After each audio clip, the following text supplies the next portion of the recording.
Astaghfirullahaladzim. Sabda Rasulullah sallallahu alaihi wasallam terbukti. Istana Dajjal telah berdiri di Jabal Habsi, dan hubungan kerajaan Arab Saudi dengan Dajjal apa saja? Yuk kita simak. Bismillahirrahmanirrahim. Assalamualaikum warahmatullahi wabarakatuh. Saudara yang dirahmati Allah Subhanahu wa taala, tanda-tanda hari kiamat sudah dekat, telah muncul hingga sekarang. Salah satu tanda kiamat adalah munculnya Dajjal, dan kemunculan Dajjal sudah diprediksi oleh Nabi Muhammad SAW melalui hadisnya. Tonton sampai habis biar nggak gagal paham. Sungguh ajaib, Nabi Muhammad SAW pernah mengatakan bahwa salah satu indikasi akan keluarnya Ad-Dajjal yaitu tanda kiamat bila mana kebanyakan manusia menjadi acuh tak acuh dengan perkara fitnah oleh pengikut Ad-Dajjal ini, dan bahkan para ulamanya pun meninggalkan kewajibannya untuk memperingatkan kaum muslimin perihal fitnah Ad-Dajjal dari atas mimbar dakwah. Hanya sebagian kecil saja yang mendakwahkannya, padahal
mengatakan sebagai Dajjal Palace atau Istana Dajjal.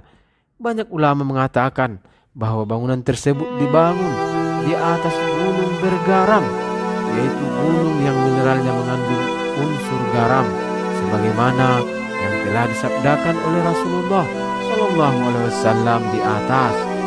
Dan bila dilihat dari istana kerajaan atau Kingdom Palace yang berada di atas Jabal Habsi, maka Masjid Nabawi berada lurus di timur istana tersebut. Begitupun bila kita tarik garis lurus dari Madinah Al-Munawwarah ke Kingdom Palace, maka akan berujung di Zionis, Israel. Dan sebagaimana kita ketahui di sana terdapat Danau Tabari atau Tiberias yang menjadi salah satu tanda kemunculan Dajjal dengan surutnya air.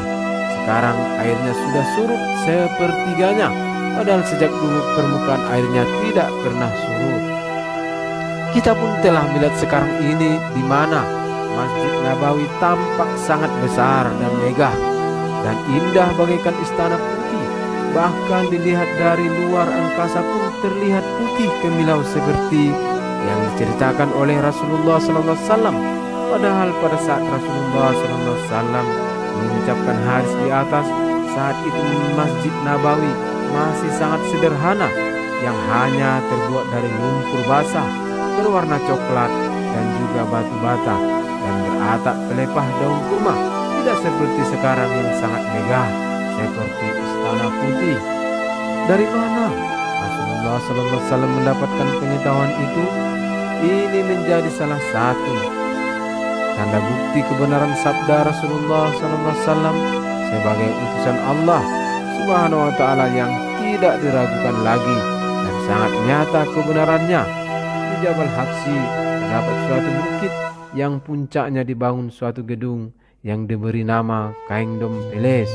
Apakah Kingdom Palace itu? Sebagaimana diriwayatkan dalam Sahih Bukhari, kelak di akhir zaman Dajjal akan terus menyerang semua manusia dan semua tempat hingga sampailah Dajjal di kota Madinah Al-Munawwarah. Akan tetapi Dajjal tidak bisa masuk ke dalamnya. Sebelumnya Madinah tidak pernah mengalami gempa. Sejak Rasulullah SAW memasuki Madinah Al-Munawwarah mengalami gempa sebanyak 3 kali. Guncangan, berhamburanlah semua orang kafir dan munafik. Maka berkata Imam Ibnu Hajar di dalam kitabnya Fathul Bari Syarah Sahih Bukhari bahwa dikala itu Rasul mengatakan munafik, fasik, kafir semuanya keluar dari Madinah menuju Dajjal di sebuah bukit, kecuali orang-orang muklisin, yaitu orang-orang yang mencintai Rasulullah SAW yang tidak akan bergeming dari Madinah Al-Munawwarah. Dari Anas bin Malik radhiyallahu anhu, ia berkata Rasulullah SAW bersabda, tidak ada sebuah kota pun di bumi ini kecuali Dajjal akan memasukinya. Selain Makkah dan Madinah, tidak ada jalan setapak pun padanya kecuali di situ ada malaikat yang berkumpul menjaganya. Lalu datanglah Dajjal mendatangi Sabkah, yaitu sebuah dataran penuh dengan pasir. Di sana ia menghentakkan kakinya 3 kali, maka keluarlah dari kota Madinah seluruh orang kafir dan munafik yang ada. Hadis riwayat Bukhari dan Muslim. Sedangkan dalam hadis Abu Umamah dari Rasulullah SAW beliau bersabda, ketahuilah tidak ada sejengkal tanah pun di muka bumi ini kecuali akan dilewati Dajjal. Yang tidak dimasukinya hanyalah Makkah dan Madinah. Ketika Dajjal mendatangi keduanya, tidak ada satu jalan pun di sana yang hendak dimasukinya kecuali ia berhadapan dengan malaikat yang membawa pedang terhunus, sehingga ia putus asa dan mendatangi dataran merah pada penghujung Sabkah dekat kota Madinah. Lalu ia menghentakkan kakinya 3 kali, maka tidak terdapat seorang munafik atau munafikah di kota Madinah itu kecuali mereka keluar menghampiri Dajjal tersebut. Sungguh kota Madinah telah membersihkan keburukan Dajjal seperti alat peniup api yang membersihkan buruknya besi. Hari itu dinamakan dengan Yaumul Khalas, yaitu hari bersihnya kota Madinah dari orang-orang munafik. Kemudian Rasulullah SAW ditanya, kemanakah orang Arab di hari itu wahai Rasulullah? Beliau menjawab, mereka di hari itu sangat sedikit jumlahnya. Hadis riwayat Ibnu Majah dan Ibnu Khuzaimah. Ini adalah hadis sahih.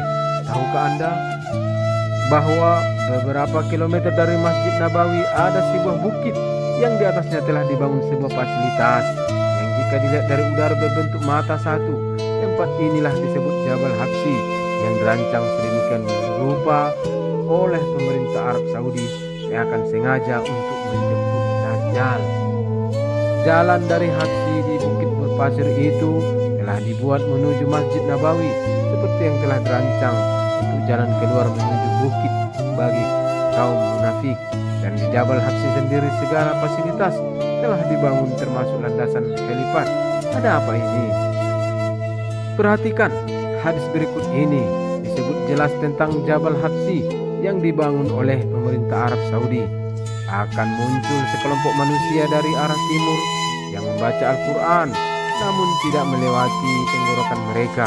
Tiap kali qarn atau kurun generasi mereka putus, maka muncullah generasi berikutnya hingga generasi akhir mereka akan bersama Dajjal. Diriwayatkan oleh Imam Tabrani dalam Al-Kabirnya, Imam Abu Nuaim dalam riwayat Hidayah, dan Imam Ahmad dalam musnadnya.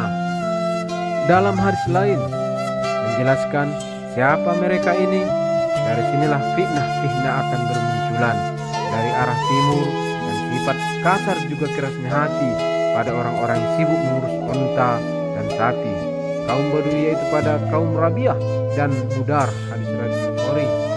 Badui yang menggembala sapi dan unta ada dan terbanyak sedunia hanya di Saudi Arabia, dan tidak bisa menghindar dan mengelak lagi bahwa kaum Rabiah dan Mudar hanya ada di Arab Saudi. Kaum Badui pula pengikut Muhammad bin Abdul Wahab di masa awal merampok Hijaz bersama Ibnu Saud dari keturunan Yahudi, sehingga Arab sebagai wilayah kekhalifahan menjadi kerajaan Arab Saudi, menyalahi kaidah kepemimpinan dinasti khalifah yang telah dibangun sejak para masa sahabat radhiyallahu anhum ajmain. Sadarkah Anda dengan perubahan ini sehingga Hijaz jadi kerajaan bid'ah? Kolaborasi Muhammad bin Abdul Wahab dan Ibnu Saud terah Yahudi tidak sampai hanya di situ. Mereka menjadikan Wahabi sebagai mazhab resmi kerajaan, menghancurkan situs-situs sejarah, membangun gedung-gedung tinggi. Ini sesuai dengan hadis menerangkan bahwa tanda-tanda kiamat adalah banyaknya bangunan tinggi yang akan muncul di Mekah, yaitu jika seorang ammah atau hamba perempuan melahirkan majikannya. Itulah yang termasuk di antara tanda-tandanya. Juga bila orang-orang yang tidak beralas kaki dan tidak berpakaian menjadi pemimpin masyarakat, maka itu jugalah tanda-tandanya. Demikian pula apabila para penggembala kambing berlomba-lomba meninggikan bangunan, maka itulah salah satunya tanda di antara tanda-tanda yang 5 yang mana tidak mengetahui yang sesungguhnya selain Allah Subhanahu wa taala. Kemudian baginda Nabi sallallahu alaihi wasallam membacakan ayat yang artinya sesungguhnya Allah hanya pada sisinya sajalah pengetahuan tentang hari kiamat, dan dialah yang menurunkan hujan serta mengetahui apa yang ada di dalam rahim. Hadis riwayat Ibnu Majah. Badui Najd di masanya terkenal sebagai penggembala kambing, tidak beralas kaki, tapi lihat kini mereka kaum Wah mendirikan gedung tinggi mewah. Salah satu bangunan fenomenal terkenal adalah Menara Abraj Al-Bait yang dikenal sebagai Menara Tanduk Setan, persis dekat Ka'bah. Di bawahnya ada hotel dengan fasilitas super mewah dan layanan 24 jam. Ada pelayanan khusus, mandi sauna, dan lain-lain. Tower Al-Braj sendiri adalah kolaborasi Yahudi karena faktanya pemilik hotel mewah di bawahnya adalah miliuner Yahudi Israel. Lambang Abraj Al-Bait adalah lambang setan, Lucifer bukan bulan bintang. Di bawahnya nama Allah seakan ingin mengatakan bahwa setan Dajjal menguasai Allah. Perlu Anda sadari bahwa antara Aswaja dan Wahabi bukan hanya semata bicara perbedaan pemahaman agama, tetapi juga masalah pengkhianatan terhadap Islam secara politik, di mana sejak adanya Wahabi banyak terjadi pembunuhan, terorisme, peperangan, ekspansi di negara Islam, yang dalam hal ini umat Islam pula yang dirugikan. Ya Allah. Wahabi terlihat sangat memusuhi umat Islam, baik secara agama sebagai alasan memurnikan Islam maupun secara politik, yang dalam hal ini kolaborasi tersembunyi dengan kaum kafir Yahudi. Semua orang tahu bahwa salah satu negara mayoritas Islam yang aktif kerjasama dengan kafir Yahudi adalah Kerajaan Arab Saudi. Imam Ibnu Hajar menukilkan salah satu Rasulullah SAW bersabda sebagaimana riwayat Sahih Bukhari, di saat itu Madinah mempunyai 7 pintu dan setiap pintunya dijaga oleh 2 malaikat sehingga Dajjal tidak bisa masuk ke dalamnya. Rasulullah SAW bersabda, Al-Masih Ad-Dajjal tidak akan bisa memasuki Madinah yang pada saat itu memiliki 7 gerbang pintu yang di setiap gerbangnya akan dijaga oleh 2 malaikat. Jika kita melihat peta Madinah Al-Munawwarah, saat ini akan terlihat 7 jalan utama untuk memasuki kota Madinah Al-Munawwarah. Ketujuh jalan tersebut berasal dari Jeddah, Makkah, Rabik, Bandara, Tabuk, dan 2 lainnya dari wilayah sekitarnya. Dajjal adalah fitnah besar. Kita takkan pernah sanggup untuk melawan kengeriannya. Bahkan dalam sebuah riwayat dijelaskan, jika nantinya banyak muslim yang paginya masih teguh memegang Islam, namun sore harinya menjadi kafir setelah melawan Dajjal sampai kedatangan Al-Mahdi, maka kita dianjurkan untuk berlindung dan menghindar. Salah satu caranya dengan menghafalkan surat Al-Kahfi, lalu sebisa mungkin menghindari dan bersembunyi darinya. Serta cara terakhir adalah dengan menetap di Mekah atau Madinah. Dajjal dan pengikutnya tidak akan mampu masuk ke dalam 2 kota ini lantaran Allah telah menyuruh para malaikat untuk menjaganya. Orang mukmin yang ingin sengaja bertemu Dajjal, meskipun dia seorang yang memiliki iman yang kuat dan kokoh, tatkala berhadapan dengan Dajjal, dipastikan akan menguap atau luntur imannya. Ini level mukmin, apalagi level iman kita, iman yang naik turun. Hanya satu pemuda yang tidak mampu ditaklukkan oleh Dajjal. Tidak ada orang lain, sehingga Dajjal merasa heran. Semua orang berjumpa dengannya akan tunduk, sedangkan pemuda ini malah melawan. Itu kamu, kata Dajjal. Sudah dikatakan tidak. Kembali dikatakan padanya, saya adalah Tuhan kamu. Pemuda menjawab, kamu adalah Dajjal. Hanya dia yang berani membantah begitu. Dan pemuda tersebut, kata Rasulullah SAW, saat itu bertempat tinggal di kota Madinah. Ketika ia mendengar Dajjal sudah sampai di luar kota Madinah, dia keluar dari rumahnya, memang sengaja ingin menjelaskan kepada manusia bahwa inilah Dajjal. Kalau orang biasa yang keluar secara sengaja ingin berhadapan dengan Dajjal, insya Allah langsung murtad kafir sewaktu berjumpa dengan Dajjal. Tetapi pemuda ini tidak. Wallahu a'lam bishawab.